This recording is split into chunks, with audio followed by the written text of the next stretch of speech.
માંડવી ખાતે એક સંમેલનનું આયોજન કરાયું। વિધાનસભાના સક્રિય કાર્યકર્તાઓનું સંમેલન યોજાયું। ધારાસભ્ય અને રાજ્ય મંત્રીના અધ્યક્ષ સ્થાને આ સંમેલનનું આયોજન કરવામાં આવ્યું। ભાજપના સ્થાપના કાળને 46 વર્ષ પૂર્ણ થતા આ સંમેલન યોજાયું। રાજ્ય મંત્રી કુંવરજી હળપતિ આ કાર્યક્રમમાં ઉપસ્થિત રહ્યા। પક્ષની સિદ્ધિઓને લઈને તેઓએ કાર્યકર્તાઓને જરૂરી માર્ગદર્શન પૂરું પાડ્યું।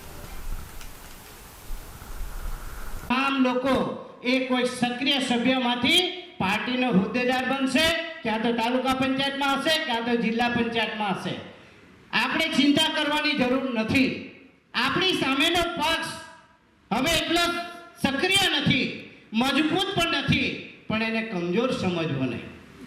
સાચી વાત ને? કમજોર સમજવો નહીં। અત્યારે હું સોનગઢ તાલુકાની અંદર મારા એક સંમેલનમાં ગયો અને મેં એક નિવેદન આપ્યું ને આખો સુરત જિલ્લા ખળભળાટ મચાવી દીધો। એનું જો કોઈ કારણ હોય તો એ લોકો જેટલું જૂઠું બોલે છે, બેને કહ્યું ને, હમણાં જ એમણે વાત કરી, આપણે દેશની અંદર જ્યારે જ્યારે ચૂંટણી આવે ને ત્યારે નવા નવા નાટક આ કોંગ્રેસ હોય કે આમ આદમી હોય લઈને આવે। લોકસભાના ઇલેક્શનમાં જોયું હતું આપણે બધાએ, બંધારણ બદલી નાખવાના છે। વાત ગામડે ગામડે લઈને આવ્યા। એક ગાંડો ભારત દેશનો એક ગાંડો યુવાન, એને એક ભવિષ્યવાણી બાકી અને કહ્યું કે